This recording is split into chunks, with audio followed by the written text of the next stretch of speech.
What's up, everyone? We're back with another episode of the Road to Ripped podcast. My name's Christopher Walker. All right. He's back. Nah. Matthew McConaughey is on. Right. The podcast is the second muse is it's a chance for me to use to work my accents. Yeah. You know, like I like. It's a Borat.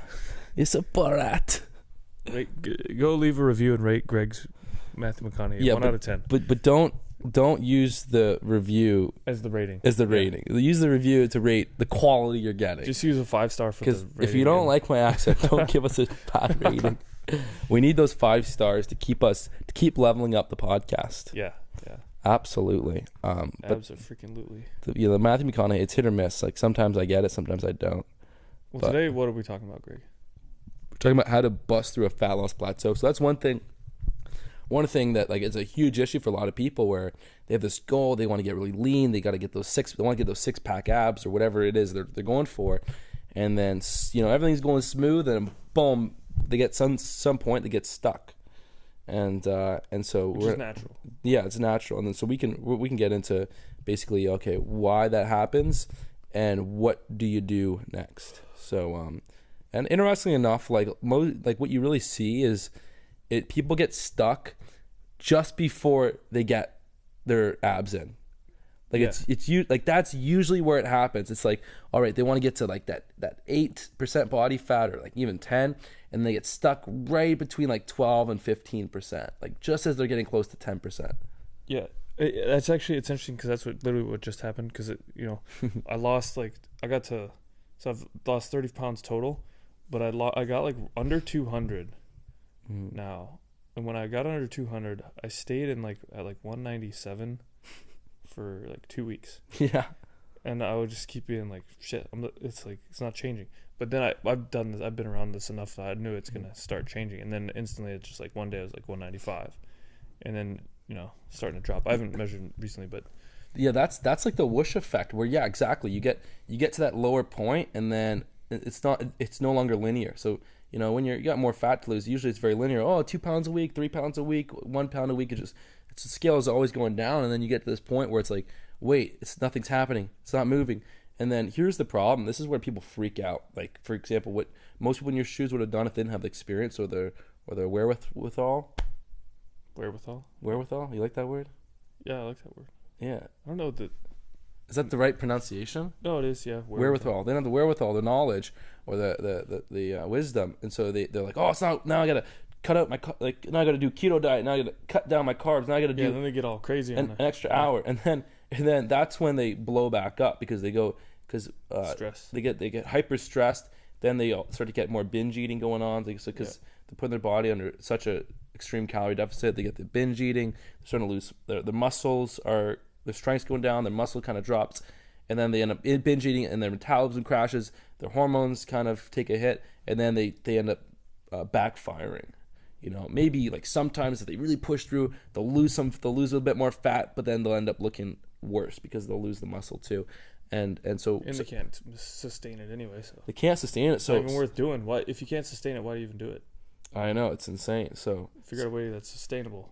Right. And and you got to also base your decisions off pure logic. So, if you're in a deficit, the fat loss will come. Mm-hmm. So if you're eating the right calories based on your maintenance, the fat loss will come. And if the scale's stuck for a couple weeks, there's water retention issues. Where your body just stores a little bit more water for a couple weeks. There's different things, and that's why you have the whoosh effect, where you just boom, now you're down a few pounds. And so in some cases, the best way to break through a fat loss plateau is don't change anything. Yeah, just keep doing the exact same thing. That's probably the best scenario in general, because everyone tries all these like fancy tricks and shit, and the tricks always get you in trouble. Yeah. What I always thought of it as, that's what I was thinking of it as for like 2 weeks, where I was like at 197. I was like, well, the positive aspect of this is my body seems to be establishing a set point right here. Right. Which is really good. Mm-hmm. Because now if that's my new set point, it's not 225 anymore, it's 197. So now I can sit here for a few weeks and then just start working my way down another what I about inching your way down, 10 pounds more, and then I'll be where I want to be. So if you're at that set point though, then your body's like, it starts to feel comfortable there, and that's what's going to happen, which is good. You should be more suspicious, I think, if you just continue to lose weight down quickly, because you're not going to be establishing any of those set points. I think it's really important to have that like period of time where you can just stay at the same place and feel confident with it, because a lot of people, you hear them tell stories of like they lose a ton of weight, a lot of fat, but they are like living in fear of it all coming back.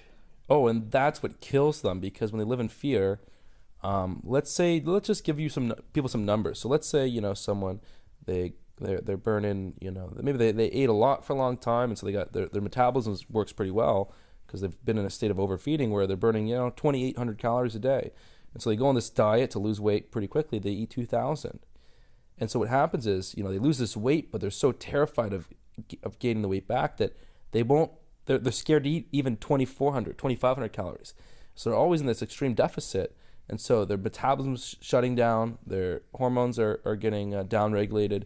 And then all of a sudden they're eating 2,000, but they're not able to get to their goal. They're stuck on 2,000. Yeah, you hear, because actually they start having thyroid issues at that point. Thyroid issues, and then eventually they have those days where they're like, they give in, and then they start to eat like 4,000, 5,000 calories, and so they get stuck, and they're like doing the same thing for months and months. But it's just like, dude, why don't you just take a month? Hell, just 1 week. Just to eat where your body's at, eat your body's energy needs. So if your body's energy needs, or where you should be, where your metabolism should be, is 2,600. If you're that nervous, just eat at 2,400 for the first week. Then maybe eat 25, 26, and get your body get your body comfortable again. Spend a few weeks just bringing up, because if you have to starve yourself to be whatever it is, 170, 165. You're not really 170, 165. You're not locked in. You want to get locked in. So when you got under 200, you got yourself locked in. Yeah. Now I'm not afraid of going back over. Yes. What I always tell people, and I was coaching this one actor for a while, and he some people, they have, the fat loss comes off like clockwork, like our camera guy, Zach, like he leaned down and it all came off very smooth. Other people, they hit these plateaus along the way. And so with my one guy, Sterling Knight, I was coaching, he would at first like, he was like, boom, 10 pounds are gone, and then boom, I'm stuck. Greg, what do I do? I said, okay, chill out, man. We're actually gonna increase your calories a little bit. We're gonna add 400 or 500 extra calories a day, get your metabolism going, and then we'll go back into that deficit. He's like, what? Yeah. No, what are you nuts? I said, dude, you could, if you want to cut your calories, go, but I'm not coaching you anymore, and just watch what happens. Like, hey, no, because I was like, you're right, I tried all this shit before and it didn't work. Let me listen to you. So he eats the more calories, and then he puts on a little more strength and muscle, and then he's like, oh shit, my weight's going up a couple pounds. I'm like, dude, just relax. It's just a little bit of glycogen. It's a little bit of water. Just relax. And then sure enough, after a few weeks, his weight kind of stabilizes, kind of comes down a little bit. I'm like, hey, now we'll go back down to the deficit, and then whew, boom. Then he's a smooth fat loss, smooth sailing. Sure enough, again, boom, the next month. All right, I'm stuck here. Should I cut calories again? Should I do more cardio? Nope, same thing. We're bringing you back up for a bit. Maybe we'll do add a couple more sets to the workout so you can take advantage of that, put on a little more size.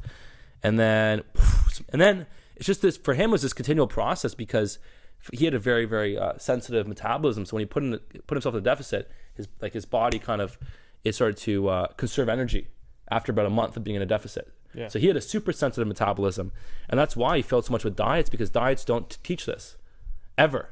Yeah. For me, like I have a pretty healthy metabolism. It doesn't get downregulated easily, but the only thing that happens is, for me, it's like the hard part is for me to like actually be in a deficit, to actually not eat 3,000 calories a day or not eat 2,800. Yeah. So that's my only issue. It's like, I like food, I like to eat. So I'm like, okay, when I'm diligent, like the weight comes off nicely. But then, I will hit some, I don't actually even like have issues with plateaus, because I know the strategy so well, and I'll spend time eating a lot more for most of the year. I don't put myself in a deficit too often. So the weight, for me, the fat just flies off when I'm in the deficit. Yeah. Yeah, it's smart. I think that's just literally it. Like that is the strategy to get through stuff. That's it. You gotta like support your hormones. Bring your metabolism up. Bring your but very few people that they're scared to do that because they're so I gotta get laid. They're so tired, stressed out. They're so stressed out. Cortisol's like, so high. Just chill out. Remember we said the long road is the fast road. Yeah. So if you try and just hammer yourself down there as fast as possible, you're gonna be spitting your tires for years, and then you're gonna be, damn it, why didn't I just listen to Greg and Chris? It was so smart. They were right. Could have been there so much sooner if I just would have listened. And then I guess the other thing to say is like, the other reason for hitting a fat loss plateau is because you're not dieting properly. You're not cutting properly. Like some people, they follow bad strategies. Yeah. You gotta have the right strategy. Some people are like, oh, I'm doing like this type of diet, or I'm doing a keto diet, but I'm eating 3,500 calories of a day of just lots of fat. Because calories don't matter. Yeah, and then it's like, well, dude, you're not in a deficit. Energy doesn't matter. Yeah, energy doesn't matter. You're not in a deficit. Or I'm doing the paleo, or doing this, or some people they'll do like because one of the new trends is the vegan diet, which I don't want to call it a trend because people have their own reasons for doing it, but as far as what's in the popular culture right now, it is one of the trends. And some of the vegan diet stuff, it's like people, they go from eating healthy amounts of lean meats, of filling lean meats, and then they cut out all the meats, and then they're eating a lot more different food choices that aren't as inherently filling and satiating as meat. So then they keep snacking. Like, if I can't eat a good amount of protein each day, a good amount of meat, I won't feel as satiated. So then I'm like, oh, I'm gonna keep wanting to eat these damn whatever it is, bagels and shit. Yeah, vegan cupcakes and cookies and and all this stuff. And then some vegans are, well, just eat tons of vegetables. It's like you can't really get your energy needs met with broccoli.